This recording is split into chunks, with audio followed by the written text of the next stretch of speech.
تو میں بے روزگار کے وہ بتا رہا تھا آپ کو آداب بے روزگاری کے نا. بے روزگار آدمی جب صبح اٹھتا ہے تو اسے کہیں جانے کی دیر نہیں ہو رہی ہوتی. روزگار والے کو ٹینشن ہوتی ہے, بیگم یا اماں جو کما رہے ہیں وہ اماں کہہ رہے ہوتے ہیں اماں ناشتہ جلدی دو, امی مما جلدی سے ناشتہ دو, مجھے کیا میں آئی ایم گیٹنگ, انگلش بھی شروع کر دیتا ہے جیسی اس کی جاب لگتی ہے نا, آئی ایم گیٹنگ لیٹ, میں مجھے دیر ہو رہی ہے, پھر شام کو پہنچنا ہے. تو اس میں ایک زینت ہوتی ہے. ہمارا ایک جاننے والا بچہ ہے, اس کو کہیں جاب مل گئی, ابھی تنخواہ بھی نہیں آئی ہے, کرسی پہ بیٹھا ہوا ہے, سیلفیاں کھینچ کھینچ کے دوستوں کو سڑانے کے لیے بھیج رہا ہے, ابھی تنخواہ ملی نہیں ہے, لیکن میں دیکھ رہا ہوں اس کے طور طریقے. بیٹھا ہوا ہے کرسی پہ یوں اسٹائل میں, لیپ ٹاپ ایک سامنے رکھا ہوا ہے, وہ بھی اس کا کھینچ کے نا اپنے سامنے کر دیا لیپ ٹاپ. اپنی ایک اس کی شان ہوتی ہے نا, لیپ ٹاپ سامنے بھی آفس میں وہی ورک ہو رہا ہے باقاعدہ. اپنا لیپ ٹاپ بھی نہیں ہے, باس کا ہے, وہ تھوڑا سا سائڈ پہ کھسکا کے سیلفیاں بنا کے. تو مجھے کسی نے بتایا اس کی حرکتیں دیکھو. میں نے کہا کوئی بات نہیں, بیچارہ خوش ہو رہا ہے, خوش ہونے پر گورنمنٹ کی طرف سے کوئی پابندی نہیں ہے, خوش ہونے دو یار, حلال کام پہ خوش ہو رہا ہے نا, کوئی ناجائز پہ تھوڑی, کوئی چرس کا بزنس تھوڑی کر رہا ہے.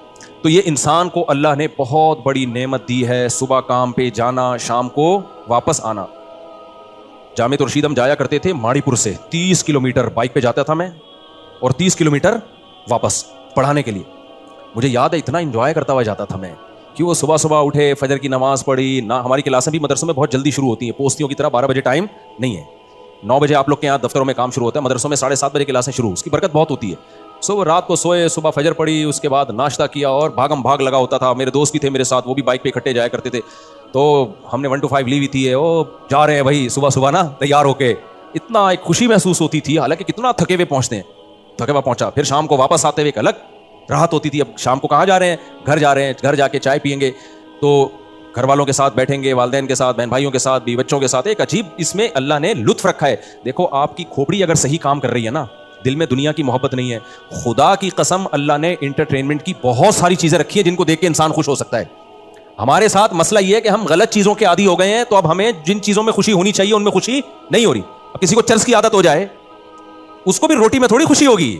تو یہ اللہ کا معاذ اللہ قصور نہیں ہے, یہ اس کا قصور ہے کہ جس چیز میں اللہ نے بے پناہ لذت رکھی تھی, اس نے اپنے آپ کو نشے کا عادی بنا کر وہ لذت سے اپنے آپ کو محروم کر دیا. اب اس کو تو چرس چاہیے, ہیروئن چاہیے.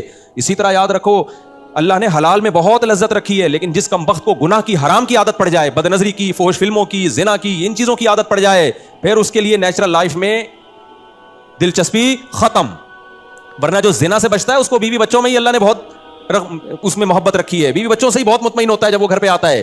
لیکن جو حرام خوری کی عادت پڑ جائے, گرل فرینڈ کی عادت پڑ جائے, اس کے لیے گھر کی نعمت نہیں, اس کو گھر کا باہر پسند ہے. اس کو کہے گا کہیں نالے میں سو جاؤں, گھر میں نہ ہوں. یہ جو حرام کاریاں ہے نا, اس کا دنیا میں عذاب ملتا ہے کہ اللہ اس سے خوشیاں چھین لیتے ہیں. تبھی تو ڈپریشن میں جاتے ہیں. اتنا کچھ ہو کے, دولت مندوں کو دیکھو آپ, سب کچھ ہو کے بھی کم بختوں کے پاس, جو دیندار نہیں ہے ان کی بات کر رہا ہوں, سب کچھ ہو کے بھی کم بختوں کے پاس سکون نہیں ہے. تو خیر, تو میں یہ عرض کر رہا تھا میرے بھائی کہ اللہ نے قرآن مجید میں جانوروں کی نعمتوں کو بیان کیا, گوشت کھاتے ہو, ان پہ سوار ہوتے ہو, ساری نعمتیں. لیکن اللہ نے ایک ایسی نعمت کو بیان کیا جس کو عام طور پہ نعمت سمجھا نہیں جاتا. وہ نعمت کیا ہے؟ اللہ فرماتے ہیں وَلَكُمْ فِيهِ جَمَالٌ حِينَ تُرِيحُونَ وَحِينَ تَسْرَحُونَ. تمہارے لیے ایک زینت ہوتی ہے, ایک شو ہوتی ہے, ایک جمال ہوتا ہے, اچھے لگتے ہو تم جب اس ریوڑ کو لے کے صبح گھر سے نکلتے ہو اور شام کو تھکے ہارے واپس لوٹتے ہو. اس میں ایک زینت ہے تمہارے لیے, ایک لذت ہے, ایک مزہ ہے. تو کیا ریوڑ والوں سے آپ پوچھیں, وہ بتائیں گے یار ہم جب صبح صبح نکلتے ہیں فریش ہوتے ہیں, کر کیا رہے ہیں, بکریوں کو ہانک کے لے جا رہے ہیں. لیکن قرآن ان کے دل کی عکاسی کر رہا ہے, اس کے دل میں ایک سرور ہو رہا ہے اس کو, اور تھکا ہارا شام کو واپس. اس کی اصل میں ٹائمنگ ہوتی ہے, جس جاب کی ٹائمنگ نہ ہو نا, یہ جس کام کی ٹائمنگ نہ ہو, وہ پھر سکون نہیں دیتی انسان. پتہ ہی نہیں باس کب بلا لے. ٹائمنگ سے جو کام کے 3 طریقے ہیں آپ کے پاس. یا تو اس گھوڑے کی سواری سے فائدہ ہی نہ اٹھاؤ, آپ بولو میں نیک آدمی ہوں, مجھے دنیا سے کیا لینا دینا, لہذا میں پیدل ہی سفر کیا کروں گا. میں سادہ آدمی ہوں, آدم علیہ السلام جیسے پیدل سفر کیا کرتے تھے, یہ دنیا مجھے بالکل پسند, بولو یہ موبائل, یہ گھر, یہ گاڑی, اور یہ ایک وہ ایسے بھی صوفی ہیں دنیا میں. امریکہ میں نہیں, میں نے امریکیوں کے صوفی دکھائے تھے آپ کو.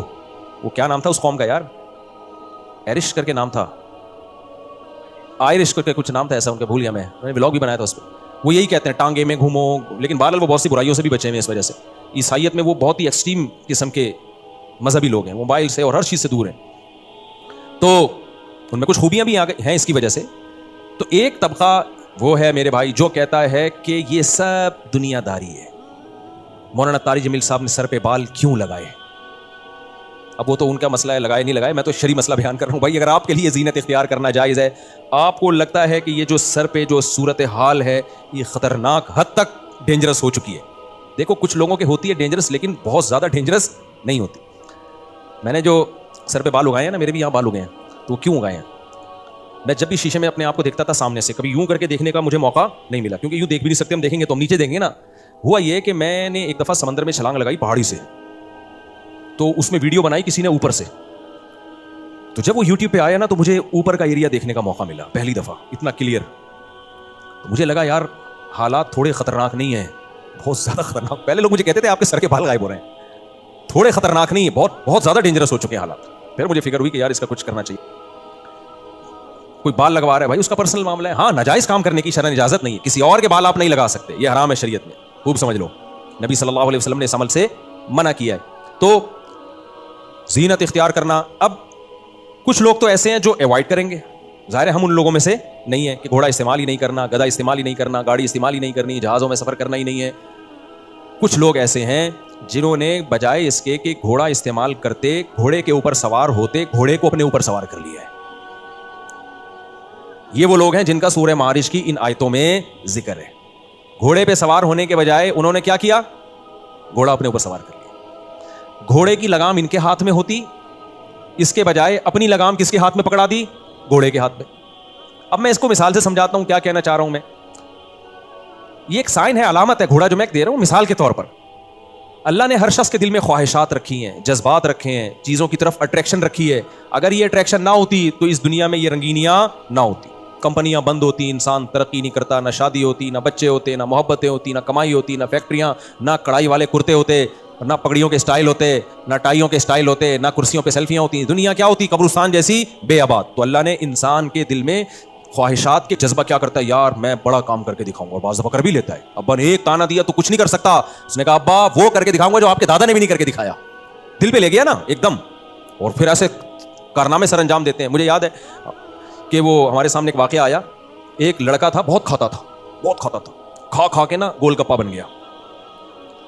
اتنا کھاتا تھا منہ پہ اس کے کنٹرول ہی نہیں تھا.